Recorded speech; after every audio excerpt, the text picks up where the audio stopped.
Bom, é uma alegria estar de volta aqui ao Santo Dom Bosco para conversar sobre mais um daqueles assuntos que eu considero essenciais.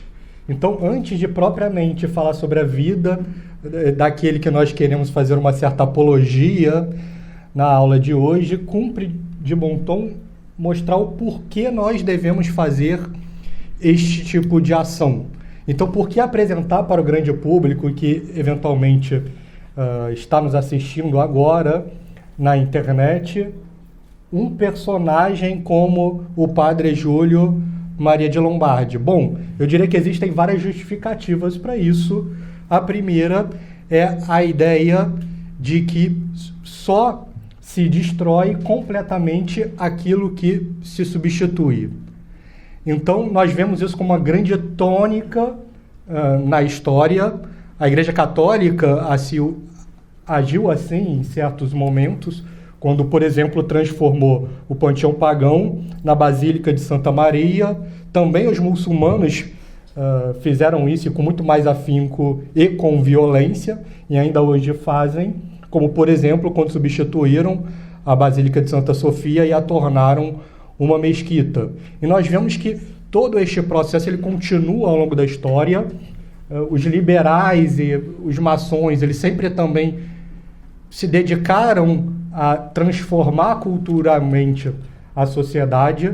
Então nós vemos claramente, por exemplo, na Revolução Francesa e nos momentos posteriores, como toda a ideia dos católicos de dividir uns dias em homenagem aos santos, etc., tudo isso é substituído e começa a entrar então o dia da árvore, o dia do professor, o dia do economista, e assim vai. Só que esse processo de substituição dentro do âmbito da Revolução, ele é tão acelerado que nós, de certa forma, muitas vezes nos comportamos de uma forma revolucionária nesses pontos. Então, para muitos, eu diria que é mais fácil, às vezes, identificar quando é o dia da criança do que identificar qual é o dia em que há a comemoração de São Pedro, o primeiro Papa. E agora, eu diria que a partir deste ano, seria muito mais fácil para alguns identificar qual seria o mês do orgulho gay do que qual seria o mês do Sagrado Coração de Jesus. Então, há sempre na história essa preocupação de alterar a percepção dos povos acerca do que é importante. E tanto os maçons quanto os comunistas, nos dias atuais, têm feito isso com bastante sucesso. Então, um case de sucesso revolucionário tem sido o caso Marielle Franco, em que a todo momento eles tentam vendê-la como se fosse alguém de grande relevância no cenário nacional, quando ela ficou famosa por ter sido assassinada. E aí a gente vê que em qualquer Câmara de Vereadores que existe no Brasil, se existe algum revolucionário lá dentro, existe, a terceira vez a palavra, a probabilidade de que alguma rua vá ter o nome alterado para Marielle Franco. Então, nós temos ruas sendo alteradas no Rio de Janeiro, Niterói, Fortaleza e até em Lisboa, em Portugal, no Além-Mar. Então, os revolucionários são muito eficientes nessa meta de alterar a história. E aí, nós temos que fazer uma autocrítica, como tem sido os católicos. E entramos num cenário complicadíssimo também, porque nós carecemos cada vez mais de modelos. Porque há uma aceleração da crise na igreja durante todo o século XX. Nós temos discutido aqui, em várias palestras do Santo Dom Bosco, como a Igreja Católica no Brasil foi muito pujante, pelo menos do período de 1500 a 1950. Existiram vários heróis e referências católicas ainda na primeira metade do século XX, mas que veio uma grande onda revolucionária, liberal, modernista da Europa, que rareou as vocações na segunda metade do século XX.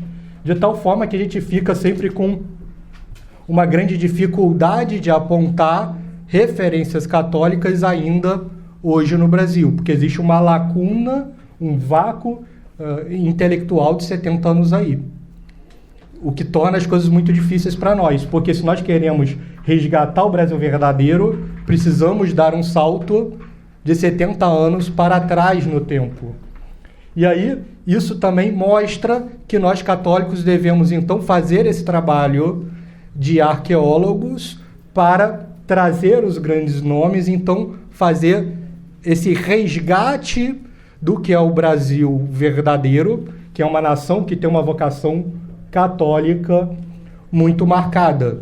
E aí, o Centro Dom Bosco tem feito esse trabalho, na medida do possível, de resgatar esse conjunto de grandes nomes católicos, seja em livros, palestras ou lives. Então, por exemplo, temos livros publicados do Cardeal Leme, que, na minha opinião, é o maior cardeal da história do Brasil, uma biografia publicada de Dom Vital, que, na minha opinião, é o maior bispo da história do Brasil, o primeiro homem condenado na história do STF, à prisão, e um dos nomes que nós temos feito todo um esforço para trazer é o do padre Júlio Maria de Lombardi, um esforço que, em certo sentido, também é editorial, porque nós já temos 3 livros publicados do padre Júlio Maria de Lombardi pela editora do Santo Dom Bosco, e pelo menos mais 3, eu tenho aqui 2, de outros centros amigos da Liga. E aí, mais para o final, nós vamos falar sobre as obras em si. Então, vejamos a importância de resgatar esses grandes modelos católicos para termos um arquétipo para as futuras gerações do que o brasileiro deve ser. Então, dadas essas considerações iniciais, vamos, então, mostrar aqui 1 hora da vida do padre Júlio Maria de Lombardi. Eu tenho certeza que todos aqueles que perseverarem comigo até o fim desta hora vão concordar que este, sim, é um desses nomes que nós devemos divulgar o máximo que nós podemos. Então, o padre Júlio Maria, ele não nasce brasileiro. Ele nasce num ambiente muito conturbado na Europa, que é um ambiente revolucionário do século XIX, na Bélgica, em 1878, num vilarejo chamado Varennes. Perdoe, não sei pronunciar isso, certamente deve ter um errinho aí, mas um vilarejo na fronteira da Bélgica com a França. Os próprios pais não registram como belga, mas como francês. As notícias que tem os biógrafos sobre o padre Júlio Maria é que ele era um homem que nasceu numa família piedosa. Os 2 filhos que sobreviveram à idade adulta viriam a se tornar sacerdotes, né, que é o padre Júlio e o seu irmão Aquile, o que mostra que é uma evidência de que provavelmente aquela família toda era piedosíssima. Porque se vocês perceberem, normalmente quando se tem uma vocação dentro de uma família, ela nunca vem sozinha. Uma família bem construída, com pais piedosos, costuma ser um celeiro de vocações. Então, agora tem sido muito falado, por exemplo, de Santa Zélia e São Luís Martin, que tiveram 5 freiras. Aqui no Brasil tem também um casal que, esse, como todos os outros nomes que o São Dom Bosco fala, muitas vezes sumiram, mas o casal Zélia e Jerônimo, também da virada do século XIX para o século XX, em que eles tiveram 9 filhos que sobreviveram à fase adulta, 6 mulheres e 3 homens, e todos os 9 se tornaram religiosos. E quando Jerônimo morreu, também a Zélia se tornou religiosa, então ela tem um processo de canonização aberta, já é serva de Deus. Então, mais um exemplo de uma família em que você prolifera vocações. Então, pela análise da biografia do padre Júlio, provavelmente ele também veio de uma família em que observava a fé católica. E a sua grande aprofundamento na fé vai acontecer no que nós chamamos de ensino médio. Ele é enviado para o chamado Instituto São José, também na Bélgica, e que nesse período ele vai avançar na fé cada vez mais. O próprio padre Júlio, ele diz que 3 foram as suas grandes referências. A primeira, uma irmã, uma freira que acompanhava-o desde pequeno, e os outros 2 grandes movimentos foram dentro desse colégio preparatório para professores de ensino médio. A primeira referência foi o próprio colégio, que era catolicíssimo, tinham missas diárias, confissões e bastante livros católicos. O padre Júlio diz que ele lia quase que diariamente revistas de missionários, porque estava na época, né, o século XIX, então a época da partilha da África pelas superpotências europeias, então tinha esse caráter de congregações que iam para o continente africano tentar ganhar almas para nosso Senhor Jesus Cristo. E aí ele lia aqueles livros e revistas de missões e se via profundamente ali, via aquele arquétipo como uma pessoa que ele gostaria de ser no futuro. Aquele jovem menino de 15 anos ia crescendo naquele ambiente não só familiar, mas também escolar, extremamente virtuoso. E aí essa questão das leituras me remete, hoje eu li por acaso o sermão do padre Antônio Vieira, o professor Pachá aqui, que é um grande estudioso do padre Antônio Vieira, um sermão do padre Antônio Vieira sobre a vida de Santo Inácio, o fundador da Companhia de Jesus. E aí é interessante que no sermão, uma reflexão em que ele faz, que eu achei bonita, que eu queria ler aqui como o padre colocou, né? Mas vede quanto importa a lição de bons livros. Se o livro fosse de cavalaria, sairia Santo Inácio um grande cavaleiro. Foi um livro da vida de santos, saiu um grande santo. E por que o padre Antônio Vieira está dizendo isso? Porque quem acompanha São Dom Bosco sabe que Inácio de Loyola era um nobre, ele foi defender a Espanha na guerra em Pamplona, foi ferido por forças francesas, capturado, enviado para o castelo dos Loyola. No castelo ele ficou meses imobilizado, sem ter o que ler, pediu para o seu mordomo livros de cavalaria, porque ele era um nobre. Só que não existiam livros de cavalaria, só existia o quê? Uma vida de Cristo e a Legenda Áurea, que é uma compilação de mais de 160 histórias de santos, que foi publicada em português pela Companhia das Letras há pouco tempo, numa obra belíssima. E aí Inácio de Loyola, lendo a vida dos santos, começou a se espelhar em cada um daqueles grandes homens e imitar aquelas virtudes. Então, olhando esse cenário, o padre Antônio Vieira vai dizer: mas vede quanto importa a lição de bons livros. Se o livro fosse de cavalaria, sairia Santo Inácio um grande cavaleiro. Foi um livro de vida de santos, saiu um grande santo. Então, a gente vê aqui, em certo sentido, também a influência de bons livros ajudando o padre Júlio Maria de Lombardi a discernir essa vocação. Se ele tivesse hoje num colégio privado típico do Rio de Janeiro, talvez essa vocação dele surgiria, provavelmente não. É possível que ele se perdesse e caísse numa onda de lacração, extrema esquerda, pessoal, etc. Então, vemos aí a importância de boas leituras e a sabedoria da Igreja ao estabelecer um índex para dizer aos fiéis: olha, não vá por aqui, porque por aqui você vai perder a sua alma.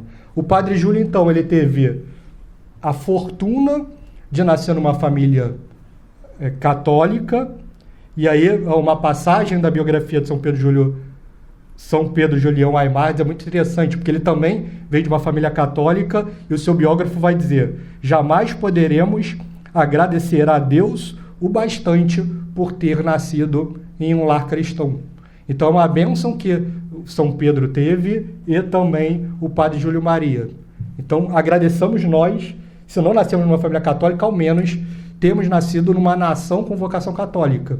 Porque imagina se ele tivesse nascido na faixa de Gaza. Seria muito mais complicado chegar à verdadeira religião.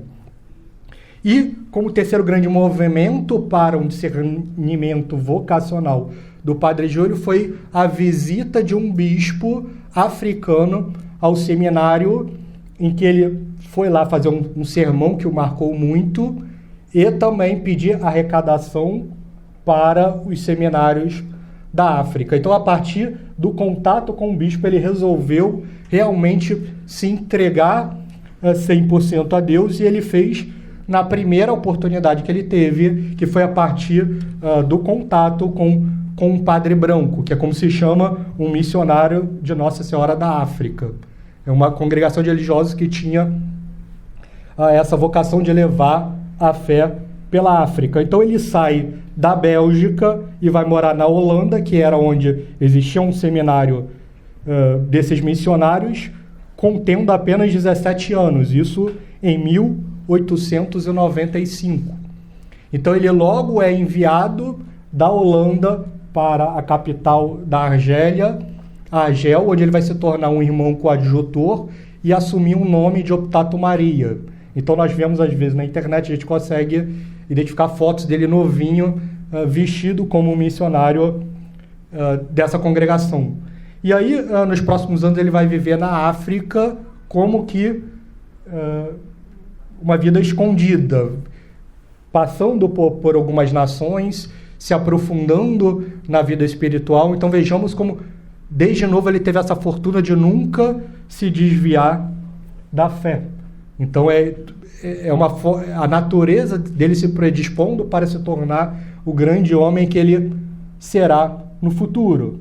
Não temos muita informação do padre Júlio Maria na África. O que nós sabemos é que ele começa a discernir se realmente a vocação dele seria como um irmão coadjutor ou se seria como um sacerdote. Mas nós temos, por exemplo, uma carta dele com apenas 19 anos da África, dirigida para os pais, que mostra o quanto ele tentava viver a sua vocação de forma plena. Então ele vai dizer assim para os pais: o missionário é pobre, mais pobre do que um mendigo.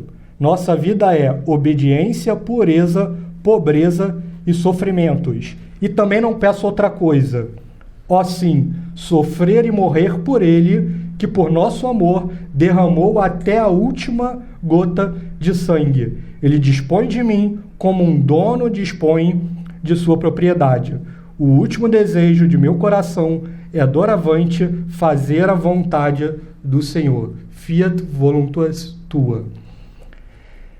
Padre Júlio, então ainda irmão, continua servindo na África e até no Oriente Médio como irmão coadjutor, e aí a vocação do sacerdote começa a chamar cada vez mais forte no coração dele. Ele adoece naquela região profundamente, e no meio daquelas aflições ele faz uma promessa a Nossa Senhora de que, se ele fosse curado rapidamente, aquilo seria um sinal de que ele deveria dedicar a sua vida como um sacerdote com uma vocação marcadamente mariana.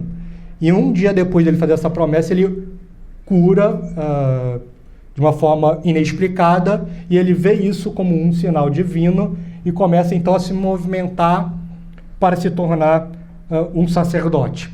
Então ele conhece uma nova congregação que estava surgindo na Europa, que era liderada pelo padre João Berthier, e era conhecido como o Seminário das Vocações Tardias, especializada em absorver pessoas com uma idade maior para se tornarem sacerdotes. Ele escreve ao padre João Berthier, e o padre João Berthier resolve aceitá-lo no seminário. Então, em 1901, com 24 anos, ele sai da África e se dirige para o seminário dessa congregação em Gravia, na Holanda. E quando ele chega lá, ele vê de novo um ambiente bastante austero. O seminário ele é feito num quartel marcado com balas, por causa de guerras passadas, sem janelas. O padre João Berthier o recebe com a batina remendada, e ele se sente muito afim ali, muito próximo do padre, e sobre orientação do padre Berthier, então começa a se destacar cada vez mais no seminário. E lá tinha uma característica que todo ano havia um capítulo, e nos capítulos cada um dos seminaristas, dos sacerdotes, tinham que ir à frente dos demais, e os demais deveriam apontar as culpas que o referido sacerdote tinha tido em determinado ano. E aí o Júlio Maria foi até o capítulo e teve 5 ou 6 faltas apontadas. E aquilo feriu, de certa forma, o ego dele profundamente. O padre Júlio fez para si uma resolução de, naquele ano, ter uma vida extremamente santa, de tal forma que no próximo capítulo ninguém poderia apontar nenhuma falta sua. Então ele começou a vigiar todos os passos, falas e movimentos com cada uma das pessoas a que ele se dirigia por todo o ano, de forma a chegar no capítulo diante dos demais irmãos e ter a sua consagração. E aí ele foi, então, para o capítulo no ano seguinte, cheio de si, não, de que agora eu resolvi a questão. E aí quando ele chega lá, as pessoas começam a apontar 1, 2, 3, 10, 20, 50, 60 faltas. Então ele já sai de 6 para 60. E ele fica impressionado com aquilo e ele até escreve uma meditação do que tinha ocorrido naquele momento. E ele vai dizer: compreendi que Nosso Senhor castigara o meu orgulho. Tomei nota na caderneta e não desanimei. Vou lutar. Sobretudo, fiz o propósito de nunca mais presumir de mim mesmo. E todas as vezes que entrava para o santo exercício do capítulo, pensava comigo: digam-me de mim mais do que fiz na verdade. Não venha Nosso Senhor castigar-me do meu orgulho.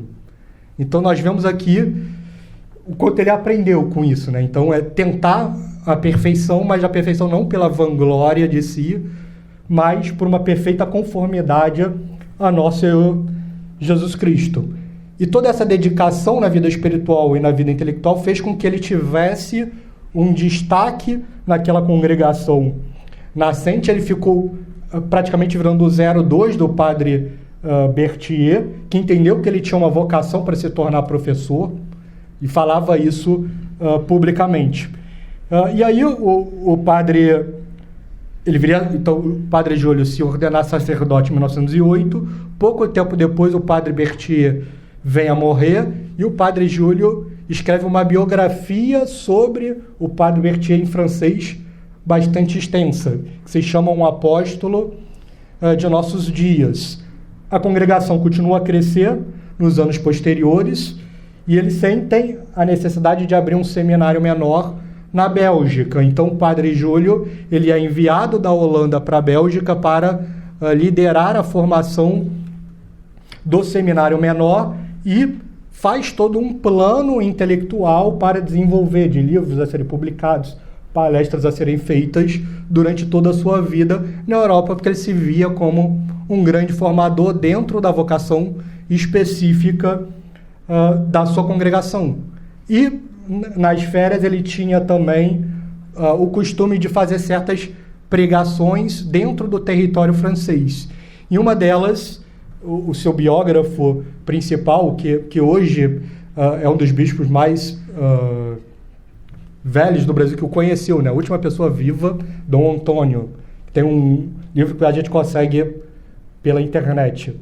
Ele escreve claramente uma das visitas do padre Júlio Maria à França, em que ele converte toda uma aldeia em 4 dias, com um método bastante peculiar. Ele chega na paróquia no primeiro dia para fazer uma palestra específica e só encontra mulheres.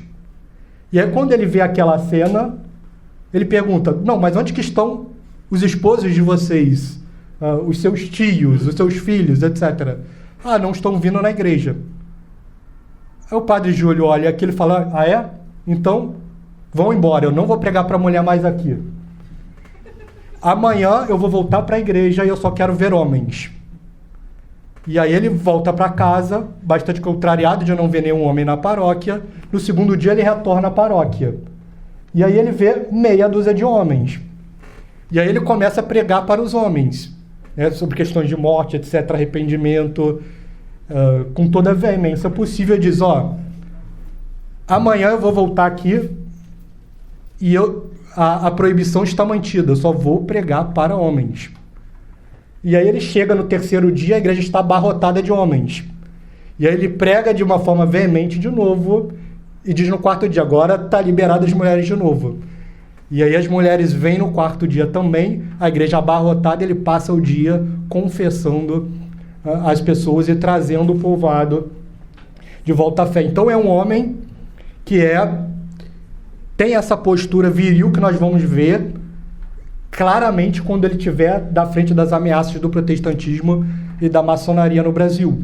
Mas ele então tem toda essa trajetória pensada de vida intelectual profunda, mas ao mesmo tempo a questão da obediência, que vale para todas as congregações religiosas, estavam muito marcadas no coração dele. E aí, de uma forma de repente, ele recebe um comunicado que vai colocar de forma triste, né? Eu não sei se depressão é uma palavra muito forte, mas certamente angustiado ao extremo. Ele recebe dos seus superiores um comunicado de que ele deveria vir para o Brasil. E aí ele recebe aquele comunicado, toma um susto, como assim Brasil? Né? Então, vou ter que me desfazer de todos os meus projetos intelectuais na Europa para vir para a floresta amazônica, etc., e sofrer muito. E tudo isso angustiava, e ele escreveu isso, né? Então ele vai dizer, foi como um golpe de espada que ele recebeu a notícia de ter que vir para o Brasil. Né? Que tragédia. Li quase descrente do que via, mais ou menos estas palavras. Julgamos oportuno que o Senhor vá em auxílio das nossas missões no Brasil, muito necessitadas de sacerdotes. Deverá partir o quanto antes. Prepare-se com urgência. Quando ele ouviu isso, ele vai dizer, uma onda de dor subiu a meu coração. Caí de joelhos aos pés da imagem de Maria Santíssima. Confesso que chorei com o mais profundo sentimento. Que drama, né? Via-me no viço da idade, com 30 e poucos anos, cheio de saúde, e agora devia partir para a Amazônia e ia ser ou devorado pelos índios, ou esgotado pelas febres e pela fome. Então ele vai dizer, minha vida virou de cabeça para baixo. Ele pensou em ir aos superiores para pedir para vir para o Brasil, para não vir para o Brasil, mas ele refletiu bem e pensou, não, eu sou um religioso e vou seguir as ordens dos meus superiores, apesar de não esperar uma vida longa aqui, porque em Macapá, o seminário da vocação tardia tinha mais gente no cemitério do que na congregação, porque 4 dos melhores homens do Padre Berthier já tinham vindo para o Brasil e morrido das doenças que se contraem na floresta amazônica. Mas ele deveria vir, então tomou coragem para vir, isso em 1912, aos 34 anos, numa travessia que naquele tempo demorava semanas, da Europa para o Brasil.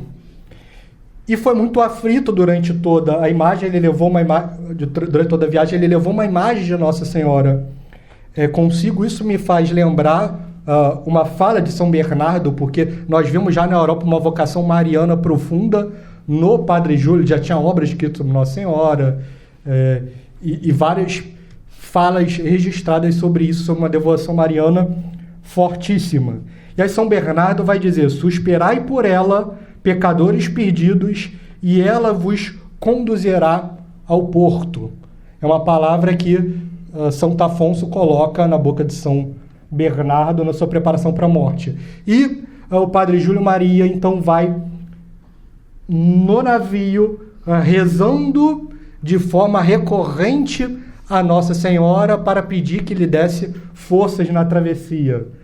Maria Auxilium Christianorum, ora pro nobis. Auxilium Christianorum, ora pro nobis.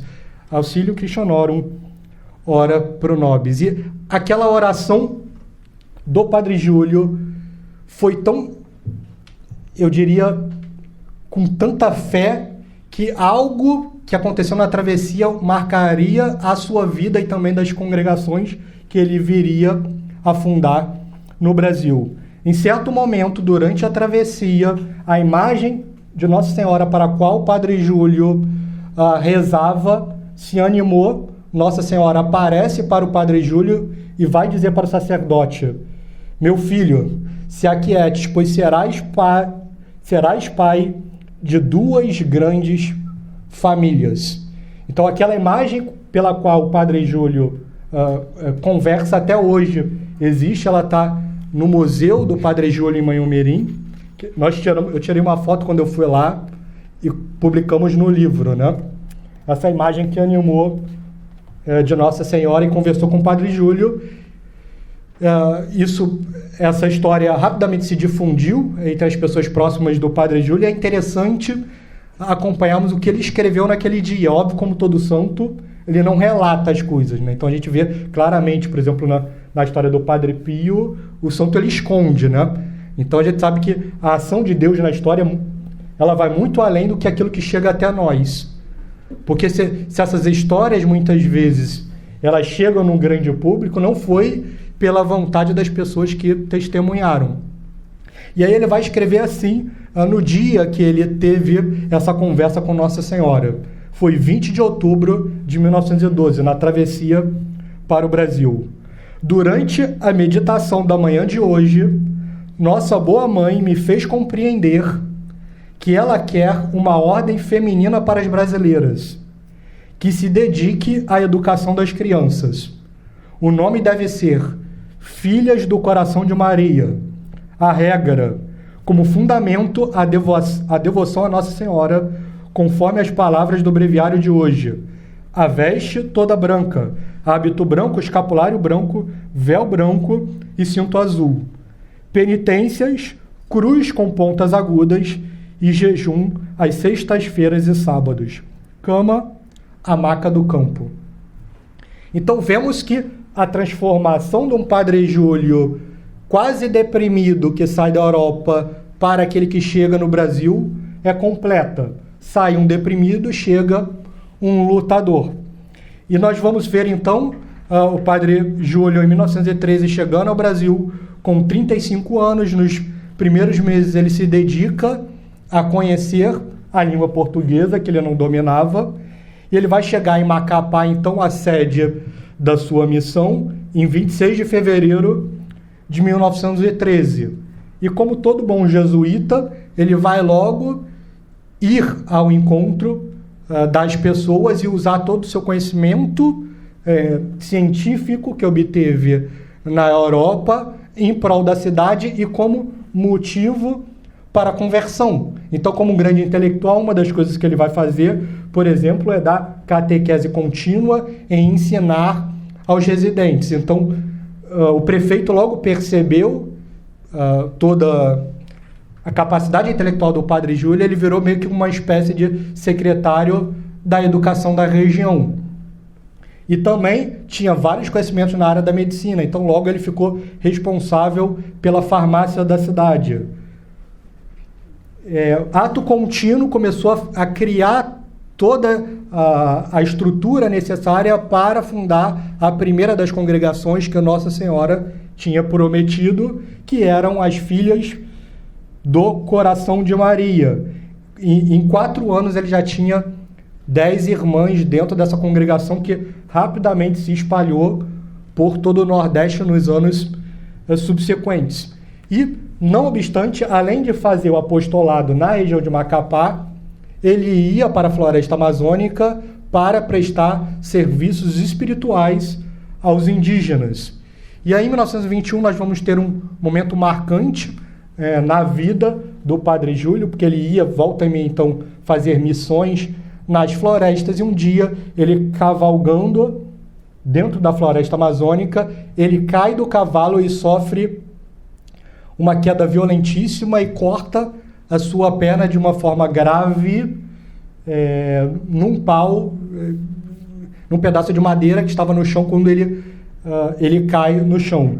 E essa ferida ela vai começar a piorar. Nós estamos em 1920, então uma ferida dessa ela rapidamente poderia se complicar. Então, com o passar das semanas, essa ferida vai se agravando cada vez mais, começa a gangrenar, as ameaças de perder a perna vão aumentando cada vez mais. O Padre Júlio vai passar 1 ano e meio praticamente de repouso nesse período de 1921 a 1922, até que chega um momento em que os médicos aconselham que ele ampute a perna ferida. Eles vão dizer, essa perna aqui, hoje você só tem uma alternativa. Ou você arranca a perna, ou você vai morrer de complicações. Não tem mais para onde ir.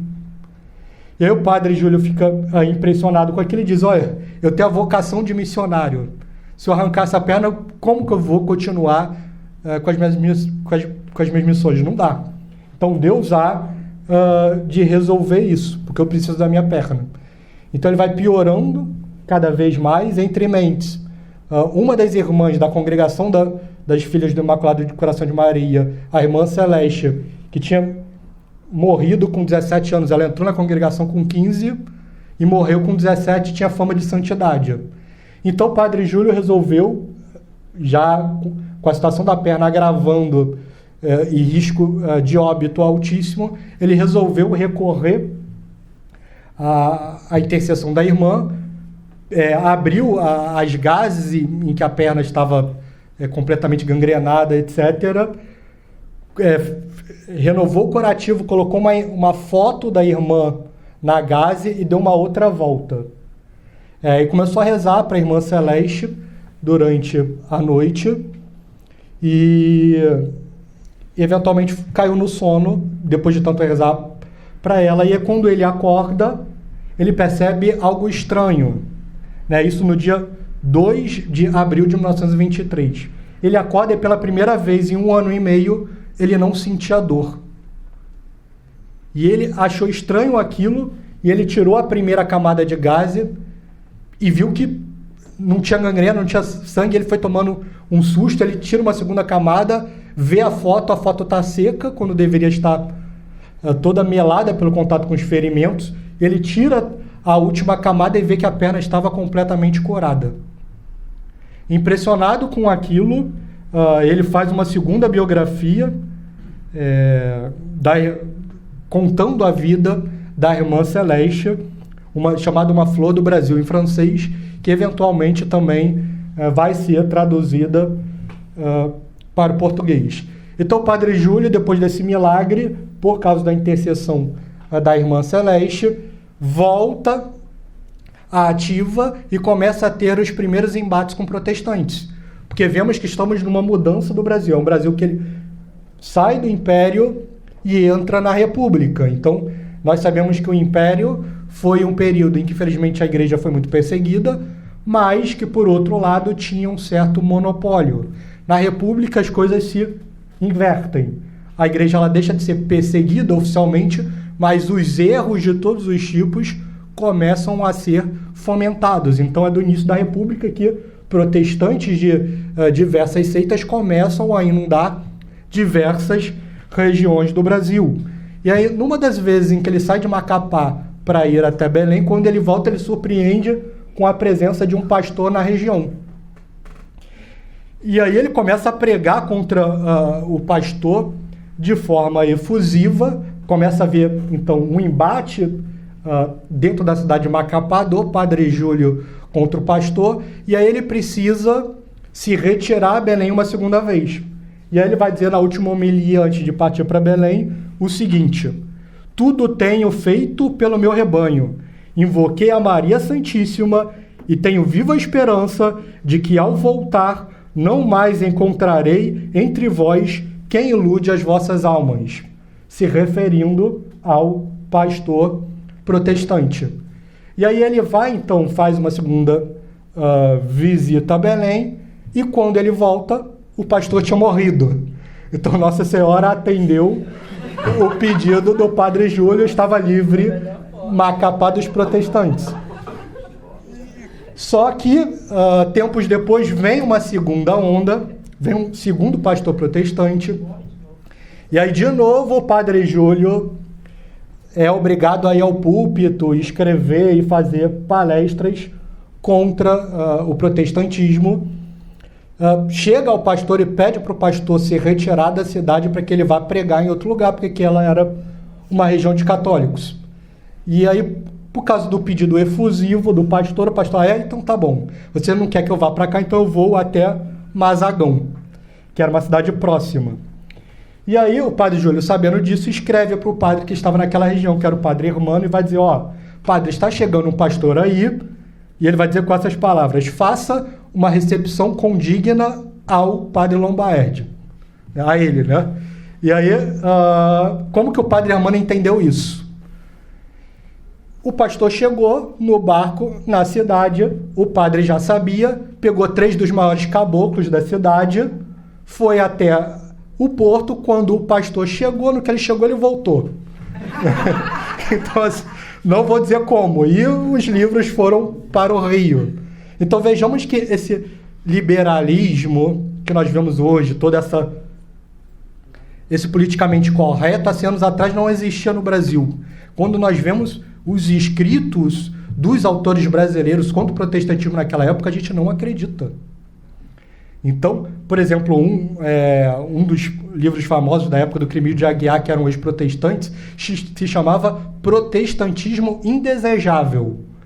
Então, assim, um outro era Arsenal Católico contra o Protestantismo. O próprio Padre Júlio, no livro que nós publicamos, Objeções e Erros Protestantes contra as respectivas respostas irrefutáveis. O Carlos Delete, que era o grande intelectual católico, ex-diretor do Pedro II, membro fundador da Academia Brasileira de Letras, vai escrever um livro chamado Heresia Protestante. E hoje, Lutero tem uma imagem, é uma mudança completa da postura. Mas naquela época, os sacerdotes entendiam aquilo que a igreja sempre explicou. Fora da igreja católica não há salvação. Então não há ato de amor maior do que proteger o seu rebanho diante da infiltração dos diversos erros que ameaçam uma determinada região. Certo? Então, os padres, eles com métodos às vezes não tão convencionais, mas movidos por um amor que hoje nós mal vemos espalhados por aí. Então, as iniciativas do padre Júlio Maria, então, na região começam a se proliferar e, infelizmente, o padre Júlio vai sofrer uma perseguição de quem menos ele deveria esperar, que era do próprio bispo, invejado com o sucesso do sacerdote. E nós sabemos que todas as grandes obras, para proliferarem, elas precisam de uma certa proteção, ou do superior, ou do bispo, ou do rei. Foi assim com todos os grandes santos da igreja, como, por exemplo, Santa Teresa, que para conseguir fazer a sua reforma, precisou recorrer a pessoas do quilate de São Pedro de Alcântara, São Francisco de Borja e do próprio imperador Filipe II, sem os quais ela não conseguiria fazer avançar a sua obra. E a partir do momento em que ele começou a ter uma oposição do bispo, ele se viu obrigado a buscar um outro lugar, e ele vai encontrar um grande abrigo num bispo que era um bispo de uma diocese recém-criada, que era a diocese de Caratinga, o bispo Dom Carloto. Porque, de novo, o Brasil, ele está no início da República, é um momento de grande transformação. Se durante o Império, quem assistiu a nossa aula sobre Dom Vital, nós expusemos isso aqui, durante todo o período colonial e imperial, o Brasil só contou, no máximo, na virada da República, com 12 dioceses. Isso muito porque, no período imperial, nós sabemos que houve a perseguição da igreja e as dioceses nunca eram criadas. E aí, quando veio a proclamação da República, a igreja teve um certo refresco e entrou nesse período de combate. Então, nós corremos atrás do prejuízo em relação às dioceses. Nos 40 anos seguintes, nós vamos ter 68 novas dioceses. Então, no período de 40 anos, nós temos de 12 para 80 dioceses no Brasil.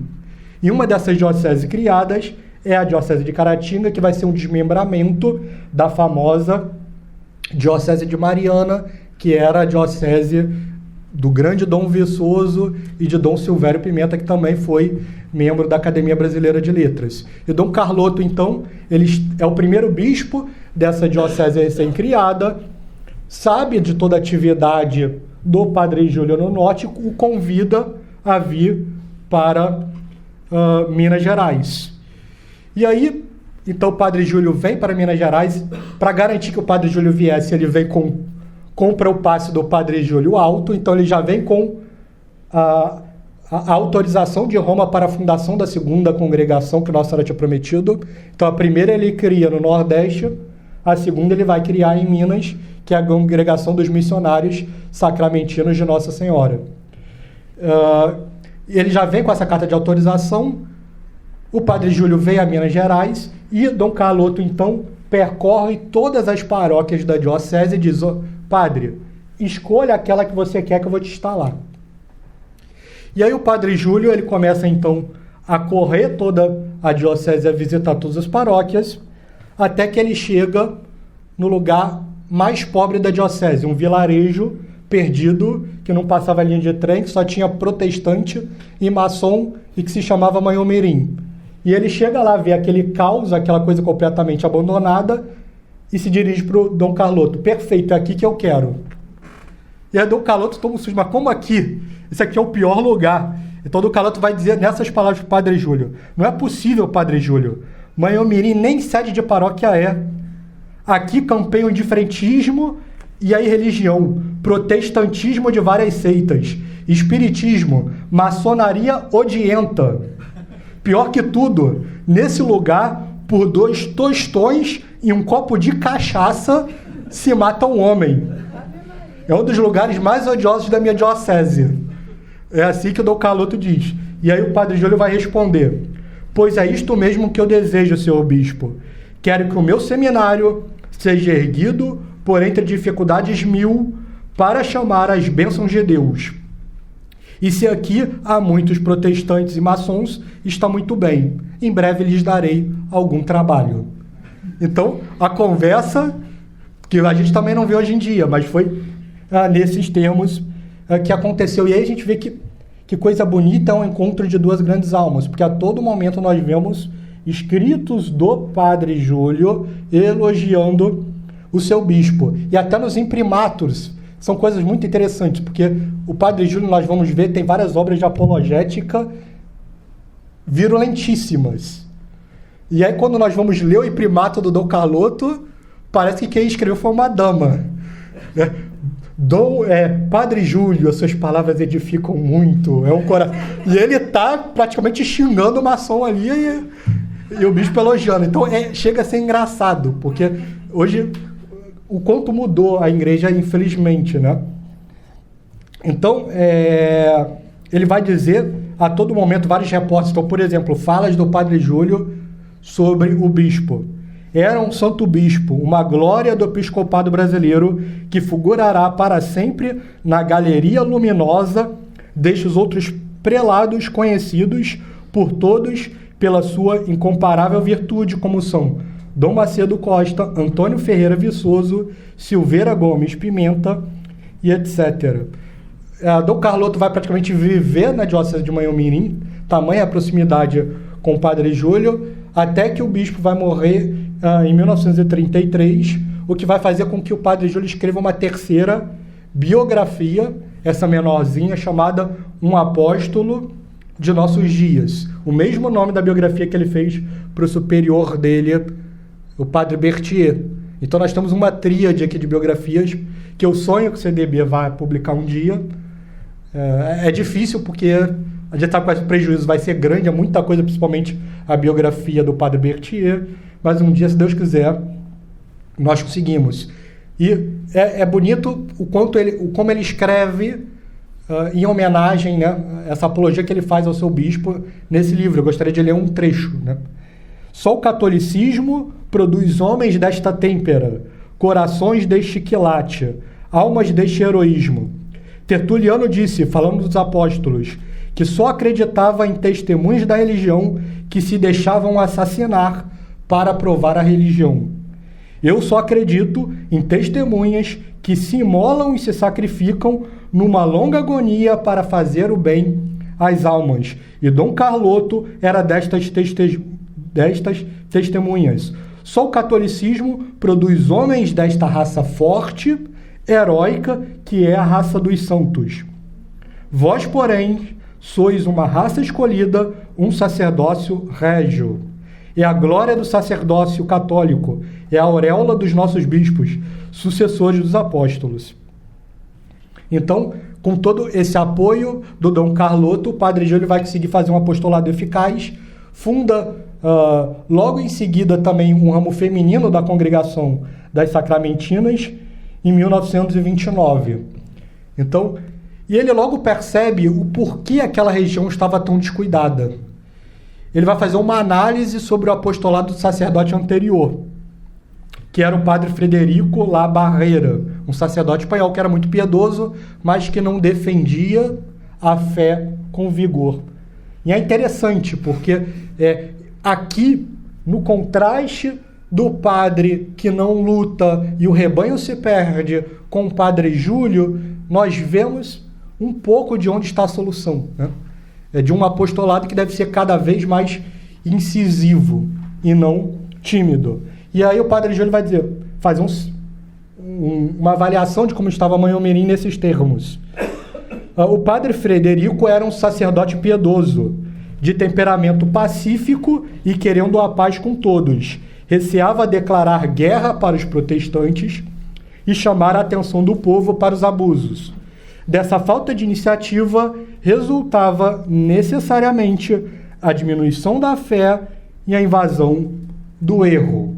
Então, na primeira missa que o Padre Júlio fez, no domingo em Manhumirim, ele teve 5 pessoas apenas comungando. Então, ele rapidamente se movimentou para reconquistar as pessoas da região para a igreja, resolveu fazer um mês de Nossa Senhora com várias palestras, eventos, missas, etc. E rapidamente aquele povo, vendo um sacerdote combativo, começou a voltar à igreja em multidões. Era óbvio que isso geraria ânimos exaltados por parte dos protestantes e maçons que dominavam a região. E aí o Padre Júlio não deixaria isso barato e começou a escrever contra o protestantismo de uma forma acelerada e o confronto ficou aberto. O Padre Júlio vai descrever nesses termos o seu combate. Tendo tomado posse da paróquia, esperei a hora oportuna de agir. Os protestantes, desesperados pela enorme concorrência, espalharam um boletim contendo diversas objeções contra a religião.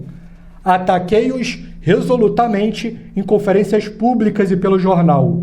E a opinião pública foi conquistada em favor da verdade. E para isso o Padre Júlio fez um jornal específico cujo nome se chamava O Lutador, que chegou a ter 28 mil cópias por edição no ano de 1944. E ele vai abrir no seu editorial nos seguintes termos. Então vejam que a todo momento é importante nós fazermos essa reflexão de quantos sacerdotes nós vemos com essa postura hoje, né? Olha como o Padre Júlio abre o editorial do seu primeiro jornal, O Lutador. O título já é sugestivo. E ele vai dizer, por que o lutador, né? O lutador há de ser digno do seu nome.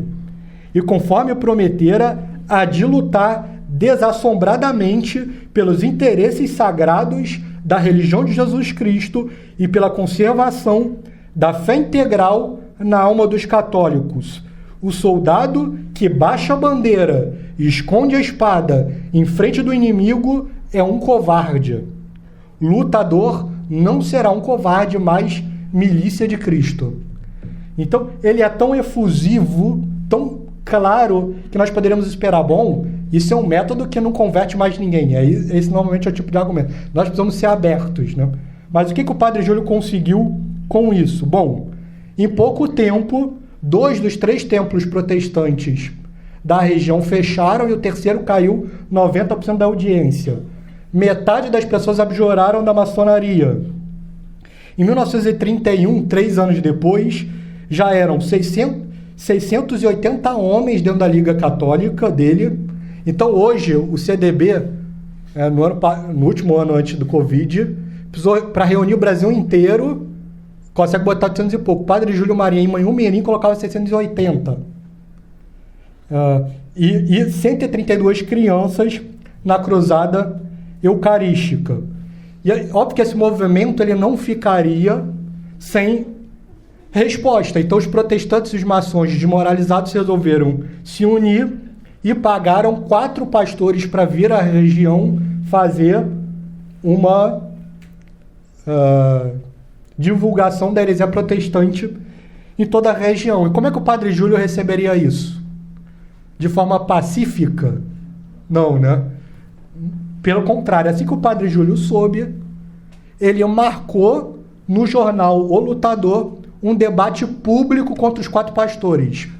Dizendo, ó, venham os 4, ó, mostrai-vos em público, ó pastores, sois 4 e eu irei só. Mostrarei a vossa sabedoria ou a vossa ignorância. Então ele chamou os pastores com data marcada, botou o púlpito e falou, ó, eu vou estar lá em tal hora, chegam os 4 contra 1. Eu vou deixar os 4 falarem. E aí, óbvio que aquilo parou a cidade, foi um burburinho completo, e os protestantes maçons não sabiam o que fazer, porque vejam, o protestantismo é sempre aquela... Eles ganham no grito, no slogan, mas vai se deparar com um cara bem formado na Europa, com obras já escritas, etc. Para eles era um desespero aquele cenário. E eles não sabiam o que fazer. E aí qual foi a estratégia? Como a maçonaria dominava os postos públicos da cidade, eles resolveram colocar trincheiras em toda a cidade, espalhar o boato de que ia haver confusão, tiros, etc., e de que não haveria um debate por causa disso. O padre Júlio resolveu ir mesmo assim para o púlpito e esperou os protestantes. E aí, os protestantes não vinham, a maçonaria e os pastores contavam que a dissuasão das forças policiais ia funcionar, só que o público estava tão querendo saber como ia se desenrolar a treta, que mesmo assim foram. Então a praça lotou, o padre Júlio ficou lá, os pastores não apareceram, e ele aproveitou para pregar, então, em praça pública e comemorar a vitória para cima da Aliança Protestante Maçônica. Aquilo gerou um burburinho, e não obstante, no dia seguinte ele resolveu escrever no jornal sobre a vitória. E aí ele vai dizer, aí está a fera, o tal lutador, que os protestantes querem poder engolir biblicamente e que os maçons parecem querer fulminar pelo seu ódio, mas que nem uns nem outros têm a coragem de enfrentar. Ele escreveu isso no jornal e espalhou pela cidade.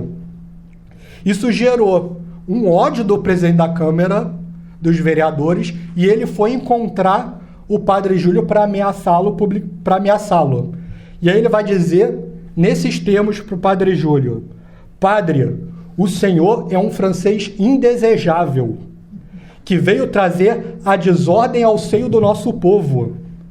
Não sei onde estou que não faço engolir aos pedaços o jornal que hoje publicou.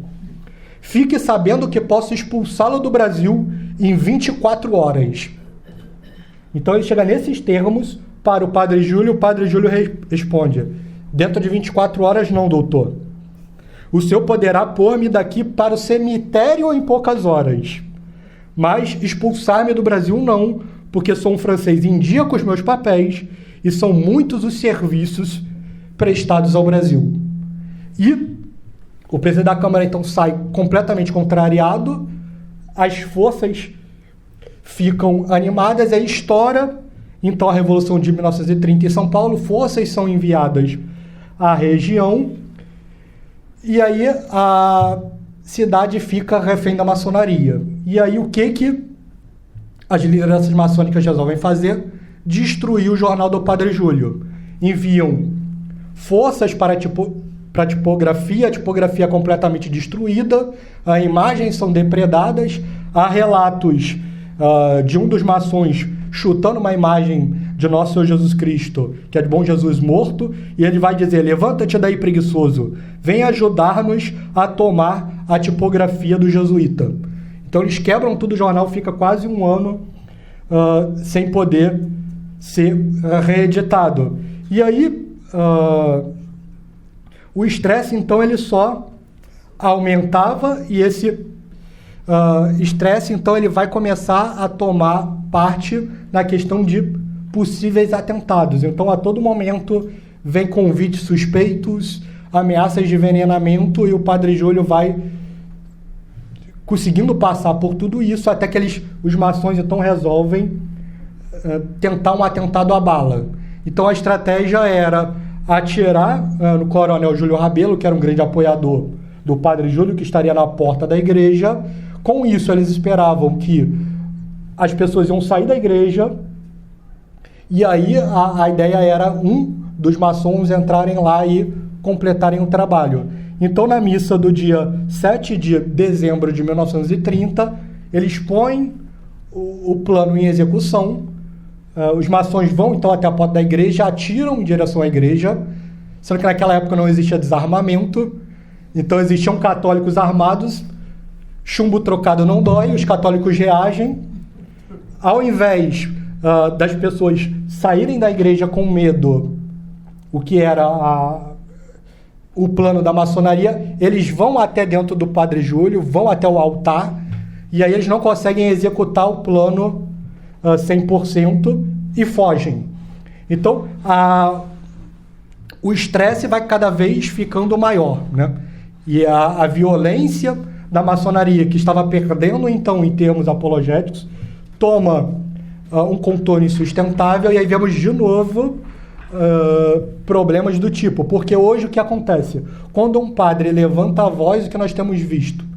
Mais de uma vez, um bispo dele vai e rapidamente coloca o cabresto no padre, não é isso? Vai lá, padre, pede desculpa por ter sido tão incisivo. E o que o Dom Carloto fez? Que ele ainda estava vivo, né, 1930. Pediu para o Padre Júlio amansar, pedir desculpa? Não.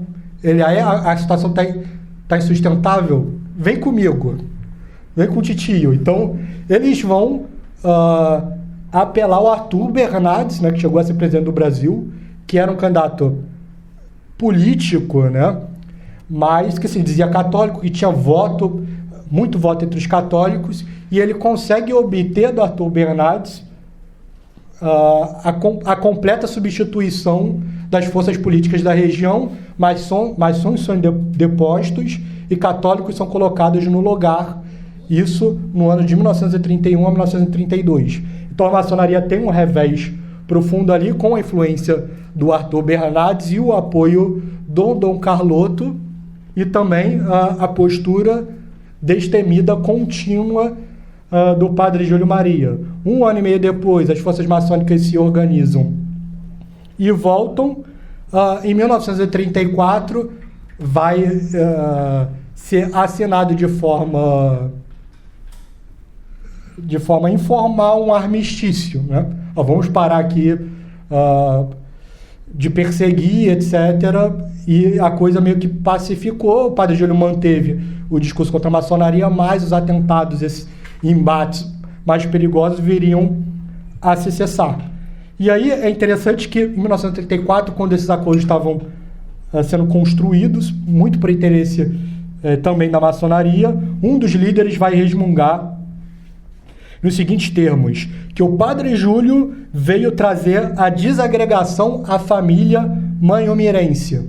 E como o Padre Júlio responde? Então veja, cada ataque da maçonaria tem uma reação do Padre Júlio. E como é que ele vai escrever no jornal para toda a diocese de novo, isso em março de 1934? O homem acusa-me de ter metido a desordem entre as famílias de Manhumirim. Ele tem razão. Eu separei o joio do trigo. E como o doutor Caciquinho ficou no meio do joio, está tremendo de raiva contra o trigo. Mas não é a minha culpa. Então vejamos que a agressividade na apologética emociona. Mas é a todo momento isso. Então, assim, a Igreja Católica em toda a região de Manhumirim foi crescendo, e quem for visitar vai ficar ainda hoje profundamente comovido com as obras que o Padre Júlio criou na região. Então, na época, ele criou um seminário gigantesco, um prédio lindo, parece coisa da Europa, gigantesco, com dezenas e dezenas de seminaristas. Então a gente vê o quanto que Cristo só quer isso de nós, o testemunho até o martírio. E é impressionante que ainda hoje nós vemos que aquelas ordens, aqueles sacerdotes que têm uma postura mais combativa, estão sempre rodeados de vocações. É uma coisa impressionante. E no Padre Júlio, quando nós vemos todas as obras criadas, porque vejam, qual foi o lugar da diocese de Caratinga que ele escolheu? A mais destruída. Só tinha protestante maçom. Ele destruiu 90% do protestantismo, 50% da maçonaria e criou mais uma nova congregação cumprindo a promessa de Nossa Senhora na travessia para o Brasil, fez um seminário com dezenas de sacerdotes e seminaristas, mas não só isso, ele fez um colégio para meninos, o Pio XII, fez um colégio para meninas, fez um hospital, um asilo, além dos jornais, um patronato, um abrigo para idosos. Além disso, ele escreveu dezenas de livros em todas as principais questões importantes para a igreja da época. Então, isso que eu queria mostrar aqui. A parte apologética dele foi profundíssima.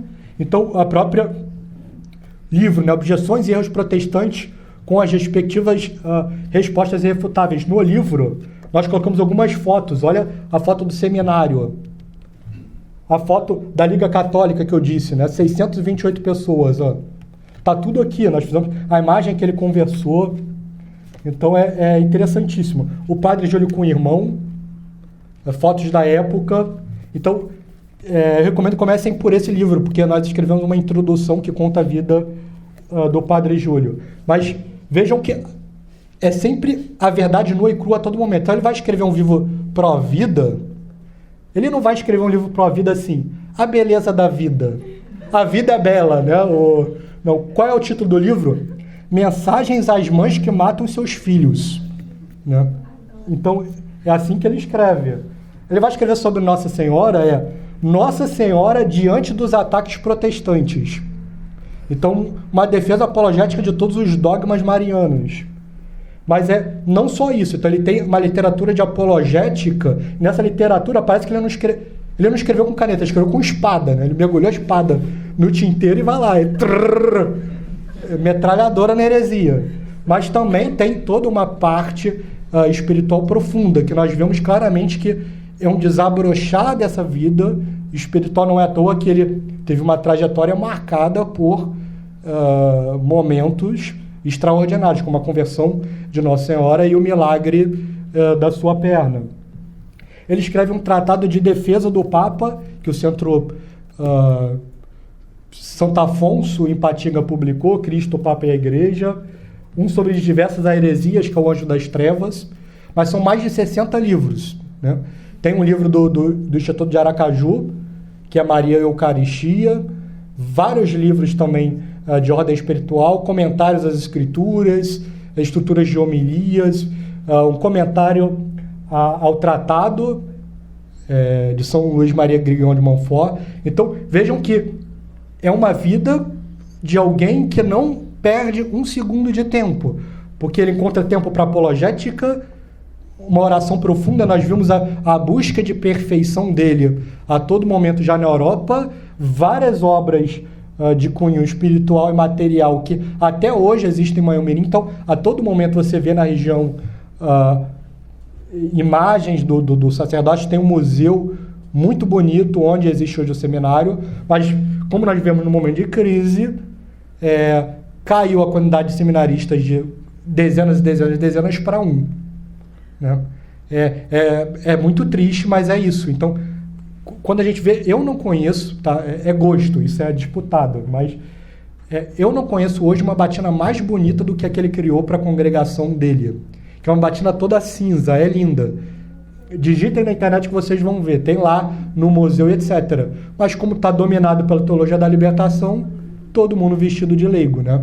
Os poucos sacerdotes que ainda tem. Que ainda hoje essas congregações existem, criadas pelo sacerdote, mas infelizmente grande parte infestada pela teologia da libertação. Sonho eu com um dia que alguém vai entrar na ordem do Padre Júlio e reformulá-la completamente, começando por aquela veste que tem uma beleza sem igual.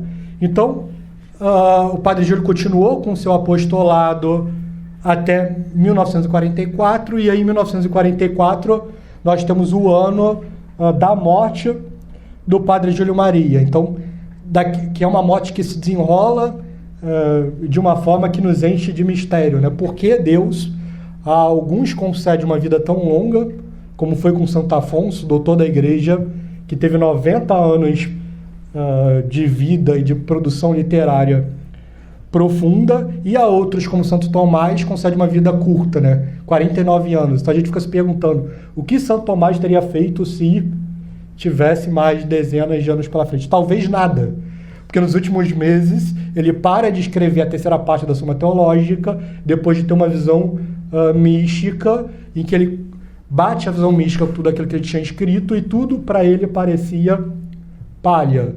Mas talvez ele tivesse completado a Suma Teológica na sua terceira parte, escrito muito mais coisas. E aí, em certo sentido, com o Padre Júlio Maria, vai ser a mesma coisa. Ele vai ser surpreendido com uma morte inesperada. Na véspera de Natal do ano de 1944, ele vai rezar uma missa no interior. Na volta, ele sofre um acidente de carro e, eventualmente, vem a óbito ali. Então ele tem uma morte aos 66 anos, de uma forma inesperada no Natal, nas vésperas do Natal de 1944.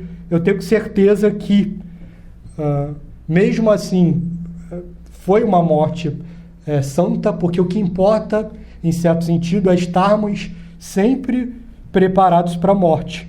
Porque, como diria Santo Afonso, quem espera a morte a todo instante, ainda que morra improvisamente, como foi o caso do Padre Júlio Maria, não deixará de morrer bem. E antes de ir a óbito, ele que tinha entregado todo o seu ser, chegou a sofrer atentados e conspirações múltiplas, ele que não queria vir à Europa e foi brindado com a aparição de Nossa Senhora na travessia, e que desde o primeiro momento que chegou no Brasil, dedicou todo o seu ser ao Brasil. Ainda faltava dedicar algo antes da sua morte. Deus foi muito providente com os brasileiros ao entregar a última coisa que ele tinha, que era a sua naturalidade de francês. Então, movido pelos sacerdotes da sua congregação, ele resolve aceitar ser naturalizado brasileiro. E ele vai escrever sobre isso nos seguintes termos: tudo eu tenho dado ao Brasil, e duvido que muitos que me acoimam injuriosamente de não ser brasileiro lhe tenham dado mais. Não é muito, portanto, que ao ocaso da minha vida lhe dê também a única coisa que me resta de francês: o meu nome. Para o Brasil, tenho vivido e sofrido as maiores dores da minha existência. A fome, a doença, as provações, tudo lhe tenho oferecido em minha vida de velho missionário. Brasileiro agora passo a ser. Devoto-lhe ainda o restante das minhas forças para amar e ganhá-lo a nosso Senhor Jesus Cristo. Amo o Brasil e quero que ele guarde na terra que bebeu as minhas lágrimas, a cinza da minha carne e dos meus ossos. Então o Padre Júlio Maria, ele passa a ser brasileiro oficialmente, porque, como diria Carlos de Laet, num escrito belíssimo, ele vai dizer brasileiro, fazendo uma referência à pátria, né? Pátria não é tanto a terra em que se nasce, como aquela pela qual nós estamos dispostos a morrer. E Padre Júlio esteve a todo momento disposto a morrer para ver o Brasil, uma nação que cumpra sua vocação de superpotência católica, e para que Cristo fosse amado em todo o Brasil. E assim me despeço, e viva Cristo Rei! Viva!